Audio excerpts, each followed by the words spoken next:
수십 년 동안 딘 마틴과 프랭크 시나트라는 할리우드에서 가장 유명한 콤비였습니다. 함께 웃고 함께 공연하고 라스베이거스의 밤 문화를 왕처럼 지배했던 두 아이콘.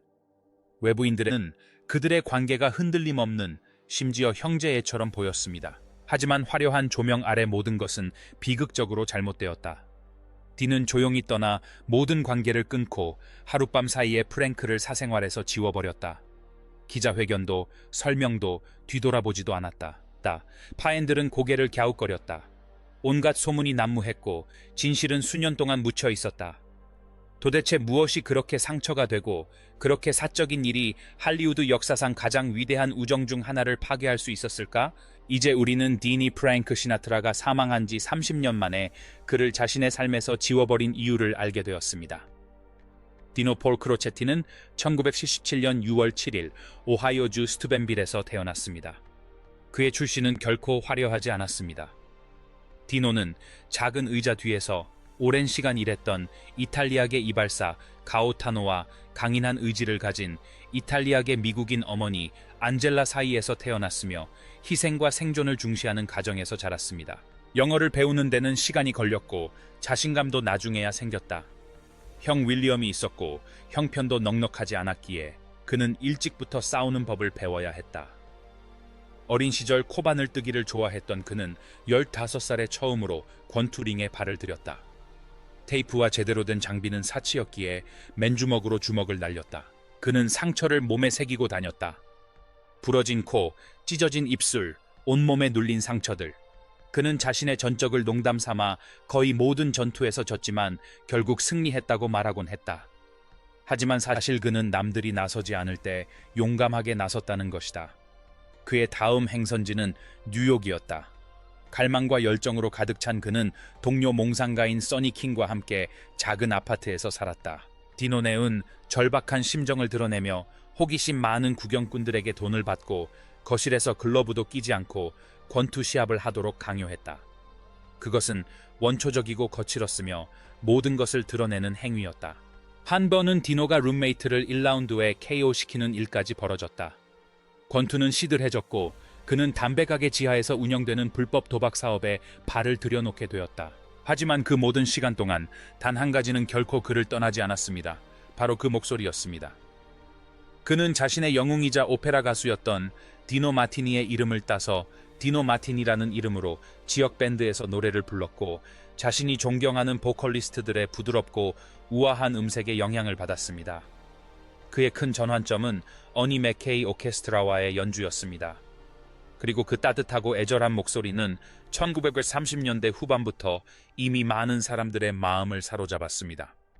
그러던 중 1940년 세미 와스킨스라는 밴드 리더가 그에게 몇 가지 중요한 조언을 해주었고 그 조언은 모든 것을 바꿔놓았습니다. 그는 이름을 바꾸었습니다. 그렇게 조용히 페이지가 넘어가면서 딘 마틴이 탄생했다. 1953년 딘 마틴은 다시 일어서서 뉴욕에서 열심히 일하며 예전처럼 생존을 위해 발버둥 치던 것처럼 일자리를 찾아다녔다. 전쟁에 잠시 징집되었지만 탈장 때문에 14개월 만에 집으로 돌아와야 했다. 그것은 끝이 아니라 오히려 잠시 다른 길로 접어든 것처럼 느껴졌다. 그는 여전히 꿈을 향해 나아가고 있었다. 그 무렵 사랑도 찾아왔다. 1957년 10월 그는 엘리자베스 베티 앤 맥도널드와 결혼하여 클리블랜드 하이츠에서 평화로운 삶을 꾸렸다. 오랜 세월 동안 야망과 갈등 끝에 네 자녀를 두었지만 결혼 생활은 1949년에 끝났다. 오하이오의 맨손 권투 선수에서 전국적인 야망을 품은 떠오르는 스타로 그의 여정은 험난했다. 하지만 딘 마티네은 결코 바른 길을 택하지 않았다. 그는 거칠면서도 매력적이었고 모순으로 가득 차 있었으며 끊임없이 새로운 모습으로 변모했다. 1940년대 중반 그는 뉴욕의 자욱한 술집에서 밤마다 공연했다. 그는 목소리, 외모, 그리고 자연스러운 태도를 지녔다. 한편 할리우드는 그에게 너무나도 멀게만 느껴졌다. 스튜디오들은 그의 작품을 살펴보고 여러 가지 시도를 해보다가 결국 외면했다. 성공은 마치 완성하지 못한 노래처럼 그의 손이 닿지 않는 곳에 있었다. 그러던 중 운명이 혼돈의 형태로 찾아왔다. 1984년 8월 벨몬트 플라자 호텔의 글래스 햇 클럽에서 공연하던 중 딘은 예측 불가능하고 거침없는 젊은 코미디언 제리 루이스를 만났다. 그들의 첫 만남은 격식 없고 거의 기억에 남지 않을 정도였지만 묘한 끌림이 있었다.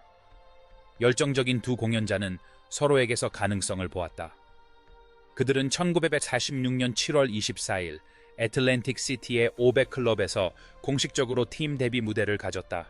그리고 그 순간 모든 것이 끝날 뻔했다. 관중들은 침묵 속에 앉아 있었다. 웃음도 따스함도 없었다. 딘과 제리는 모든 전략을 버리고 클럽 주인이 마지막 기회를 주었을 때 직감에 의지했다. 니네운 조용하면서도 확신에 찬 목소리로 노래했다. 제리는 마치 계획된 재앙처럼 갑자기 무대를 뒤집어 놓았고 마치 인간 회오리 바람처럼 공연 전체를 휩쓸어 버렸다. 관객들은 열광했다. 그리고 바로 그 순간 마법이 탄생했다. 그 순간부터 마틴과 루이스는 거침없이 나아갔다. 그들의 공연은 혼돈과 장난기, 그리고 생동감이 넘치는 꾸며낸 것이 아닌 화학작용에서 비롯된 것이었다. 매 공연마다 그들은 서로를 놀리고 쫓아다니고 방해하고 웃었다. 관가객들은 단순히 그들을 지켜보는데 그치지 않았습니다. 그들은 그 열광적인 분위기에 완전히 몰입했습니다. 곧 그들은 유명 클럽의 헤드라이너가 되었고 라디오 방송을 장악했으며 훗날 에드 설리번 쇼가 될 프로그램에서 획기적인 공연을 선보이는 등 텔레비전 역사에 한 획을 그었습니다. 그들의 공연은 더욱 세련되고 풍성해졌으며 이후 미국 엔터테인먼트계를 주도하게 될 젊은 작가들의 지지를 받았습니다. 1959년이 되자 그들은 자신들만의 라디오 프로그램을 갖게 되었고 영화 계약까지 맺었습니다. 당시로서는 상상도 할 수 없었던 명성, 돈, 그리고 창작에 대한 자유를 누리게 된 것입니다. 하지만 성공 이면에는 어딘가 연약한 것이 무너지기 시작했습니다. 딘은 점점 더 중심 인물로 밀려나는 듯한 느낌을 받았고 제리는 스포트라이트를 받는 것을 즐겼습니다. 야망은 우정에 조금씩 부담을 주었습니다. 1956년 7월 25일 그들이 처음 무대에 오른 지 정확히 10년 만에 마지막 막이 내렸습니다. 두 사람의 협업은 끝났지만 그들의 영향력은 결코 사라지지 않았습니다. 그들은 코미디, 텔레비전, 그리고 서로에게 영원히 혁명을 일으켰습니다. 웃음소리가 잦아든 후에도 그들의 이야기는 계속되었습니다. 마틴과 루이스의 쇼가 막을 내리자 많은 사람들은 딘 마틴의 전성기가 끝났다고 생각했습니다. 그들은 착각했다. 그 협력이 끝났다고 해서 그의 빛이 꺼진 것은 아니었다. 오히려 자유로워졌다. 1950년대 후반에 이르러 딘은 진정한 자아를 찾았다. 그의 솔로 활동은 자연스러운 자신감으로 꽃을 피웠고 그의 목소리는 마치 좋은 위스키처럼 나이가 들수록 더욱 따뜻하고 부드러워졌다. 그리고 그곳에 술잔을 손에 들고 장난기 가득한 눈빛을 한 프랭크 시나트라가 있었다. 수년 전 딘이 아직 유명해지기 위해 고군분투하던 시절 그와 프랭크는 우연히 만났습니다. 두 사람의 관계가 본격적으로 싹튼 것은 1958년 영화 Some Came Running을 촬영하면서였습니다. 영화는 큰 성공을 거두었지만 진정한 마법은 촬영 현장 뒤에 숨겨져 있었습니다. 서로에 대한 존경심은 우정으로 발전했고 그 우정은 전설이 되었습니다. 1980년대가 끝날 무렵 그들은 단순한 스타를 넘어 하나의 운동을 이끄는 리더가 되었습니다. 그들은 전 세계에 Rat Pack으로 알려지게 되었습니다. 그들이 그 이름을 의도적으로 사용한 것은 아니었습니다. 그 이름은 늦은 밤까지 이어지고 고된 생활을 하던 Yes 할리우드 세트장에서 유래했습니다. 세미 데이비스 주니어, 프랭크 딘, 피테오 로포데우와 조이 비숍이 스스로를 서밋이나 클랜이라고 부르기를 좋아했지만 대중은 이미 그들을 렛팩이라고 불렀다. 그 이름은 그대로 남았고 역사는 그 이름을 받아들였다. 그들은 쿨하고 느긋하고 반항적이면서도 범접할 수 없는 독특한 조합이었다. 할리우드는 그들을 우러러봤지만 라스베이거스는 그들을 왕으로 추대했다. 샌즈 호텔에서 그들의 공연은 단순한 쇼가 아닌 하나의 이벤트였다. 메오스는 가능성을 제시했을 뿐 확신을 주지는 않았다. 딘일지도 프랭크일지도 매드니스일지도 모른다. 무슨 일이든 일어날 수 있었다. 농담은 즉흥적이고 엉뚱했으며 음악은 농담거리가 되었다. 딘은 미소를 지으며 얼굴을 찡그렸고 시나트라는 노래 중간에 갑자기 멈출 수도 있었다. 세미는 그들 모두를 압도하는 춤을 추었고 로포드와 비숍은 공연장을 열광의 도가니로 몰아넣었다. 그들은 태옥시도를 차려입고 마티니 잔을 손에 든 채 무대에 올라와 서로의 모든 단점을 알면서도 사랑하는 형제처럼 농담을 주고받았다. 그 무엇도 안전하지 않았다. 프랭크의 인간관계도, 딘의 음주 습관도, 심지어 세미의 인종이나 종교까지도. 위험했냐고요? 물론이죠. 하지만 그 모든 것은 사랑과 타이밍, 그리고 신뢰로 이루어졌습니다. 그들의 허세 뒤에는 더 깊은 무언가가 있었다. 인종차별에 직면했을 때 딘과 프랭크는 부드럽지만 단호하게 경계를 설정했다. 그들은 흑인이나 유대인 아티스트를 배제하는 장소에서는 공연하지 않았다. 설령 그것이 금전적 손실이나 명성훼손으로 이어지더라도 말이다. 침묵이 지배하는 영화계에서 그들의 행동은 많은 것을 말해주는 것이었다. 오래전 그들의 시대는 끝났지만 그 정신은 사라지지 않았다.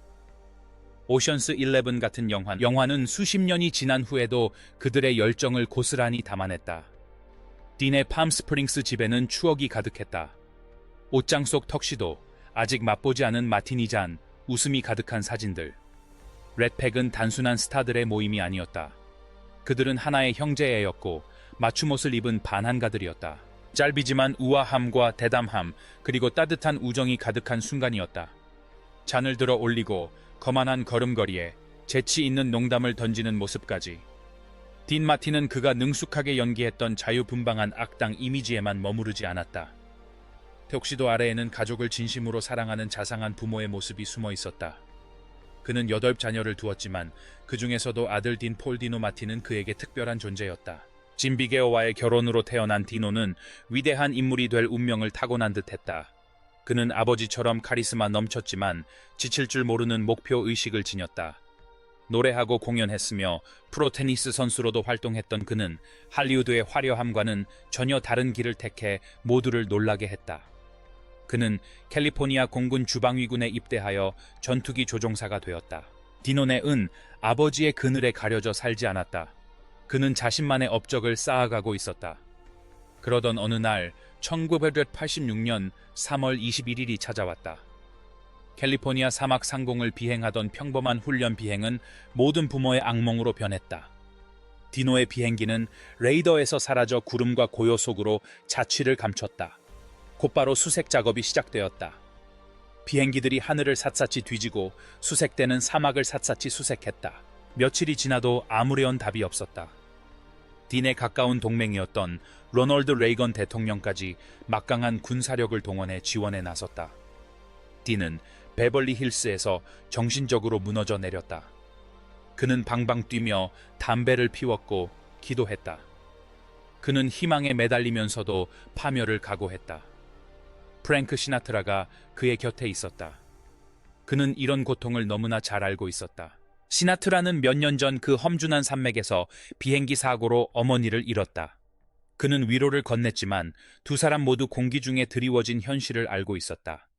딘은 절망에 빠져 점쟁이들을 찾아가 아들을 찾을 수 있는 어떤 희망이라도 붙잡으려 애썼다.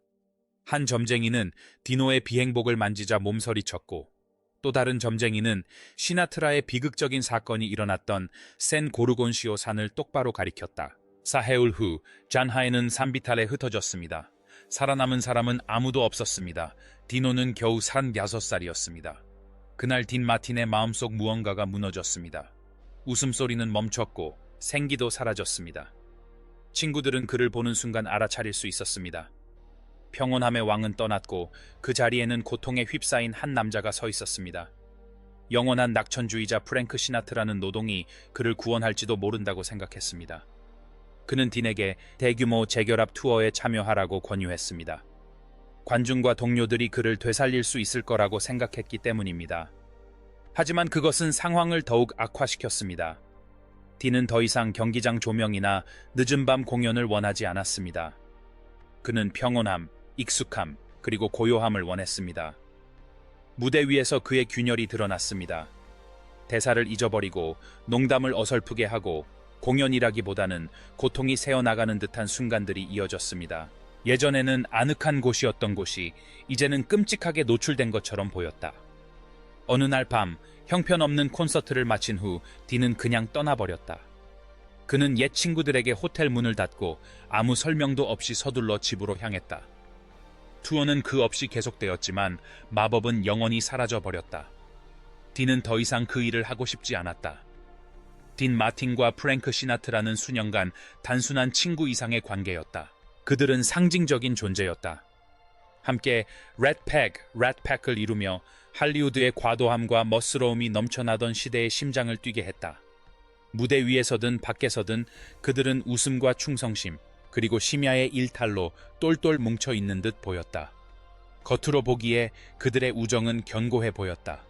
하지만 화려함 이면에는 어두운 그림자가 드리워져 있었다. 딘 마티네은 결국 그 억압적인 분위기 속에서 살기를 거부했습니다. 많은 이들은 그의 몰락의 시작이 1966년 6월 7일 딘 마틴의 49번째 생일이었다고 생각합니다. 그날 밤은 축제의 밤이 되어야 마땅했습니다. 베벌리 힐스 호텔의 폴로 라운지는 말없는 약속과 영화계의 전설들, 그리고 조용한 카리스마가 넘치는 공간이었고 분위기는 마법 같았습니다. 딘에게는 술에 취할 충분한 이유가 있었습니다. 그의 경력은 절정에 달해 있었다. 영화, 히트 앨범, TV에서의 성공, 매진 행렬을 기록한 라스베이거스 공연은 그를 미국에서 가장 유명한 공연자 중 한 명으로 만들었다. 50세 내어 매운 나이에도 불구하고 시나트라는 여전히 위풍당당한 존재감을 자랑하며 가는 곳마다 팬들의 사랑을 받았고 20세의 미아 파라오와 로맨틱한 관계를 맺고 있었다. 그 무리에는 배우 리처드 키와 프랭크의 오랜 친구이자 행동대장인 질 리조가 포함되어 있었는데 리조는 거리의 지혜가 풍부한 인물로 시나트라에게 절대적인 충성을 바쳤다. 맥주가 취해지면서 렛팩 특유의 분위기가 감돌기 시작했다. 웃음소리가 터져 나왔고 욕설이 오갔다. 시간이 흐를수록 테이블은 점점 더 시끄러워지고 자유분방해지고 혼란스러워졌다. 이지스간하 행동이었지만 방 안에 있는 모든 사람이 그런 것은 아니었다. 몇 테이블 떨어진 곳에서는 프레더릭 와이스먼이라는 부유하고 존경받는 사업가가 오랜 가족 친구와 조용히 술을 마시고 있었다. 몇 분간의 소란 끝에 와이스먼은 결국 몸을 기울여 주변의 여성들을 포함한 다른 사람들이 있으니 조용히 해달라고 부탁했다. 그 후 무슨 일이 벌어졌는지는 아직까지 밝혀지지 않았습니다. 일부 소식통에 따르면 시나트라는 자신이 조롱당하고 있다고 생각하여 격분했다고 합니다. 또 다른 소식통은 서로 모욕적인 말을 주고받았고 그중 일부는 돌이킬 수 없는 수준이었다는 것입니다. 한 이야기에 따르면 시나트라는 자리를 박차고 나갔다가 몇 초 만에 격분한 채 돌아왔다고 합니다. 친구들이 그를 말리며 진정시키려 했다는 이야기도 전해집니다. 하지만 프랭크는 이미 그 단계를 넘어섰다. 그 후 아수라장이 벌어졌다. 정신없이 움직이고 고성이 오가고 서로를 붙잡으려 했다. 적어도 한 가지 이야기에 따르면 탁자 위에 있던 묵직한 분홍색 전화기가 방 건너편으로 날아갔다. 또 다른 이야기에서는 몸들이 부딪히고 혼란이 가득했다. 모든 이야기에서 공통적인 것은 그 후에 들린 소리, 프레더릭 와이스만이 바닥에 쓰러지면서 나는 둔탁하고 역겨운 쿵소리였다. 방 안은 조용했다. 와이즈먼은 깨진 유리 조각과 쓰러진 가구들 사이에 의식을 잃은 채 누워 있었다. 경비원들이 뛰어들어왔고 시나트라 일행은 경찰이 도착하기 전에 그를 호텔 밖으로 황급히 데리고 나갔다. 구급대원들은 와이즈먼을 들것에 실어 옮겼다. 그날 밤 늦게 딘 마틴은 평소와 달리 우울한 모습으로 일찍 집에 돌아왔다. 니달은 그가 거기에 있는 것을 보고 깜짝 놀랐다. 딘은 어깨를 으쓱했다. 그가 아는 것은 프랭크가 이성을 잃었고 상황을 그냥 넘어갈 수 없다는 것뿐이었다. 부상자가 있느냐는 질문에 딘은 직접적인 대답을 피했다. 새벽이 되자 상황은 끔찍해졌다. 와이즈먼은 두개골 골절로 병원에 입원했고 혼수 상태에 빠졌다. 경찰은 상세한 조사를 시작했지만 목격자 진술은 엇갈렸다.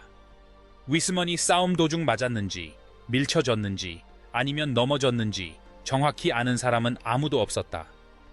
시나트라는 잠적했고 소문과 연로는 통제되지 않은 슈퍼스타의 권력 남용이라는 끔찍한 이미지를 만들어냈다. 위스먼은 결국 살아남았고 기소는 이루어지지 않았지만 이미 피해는 발생했다.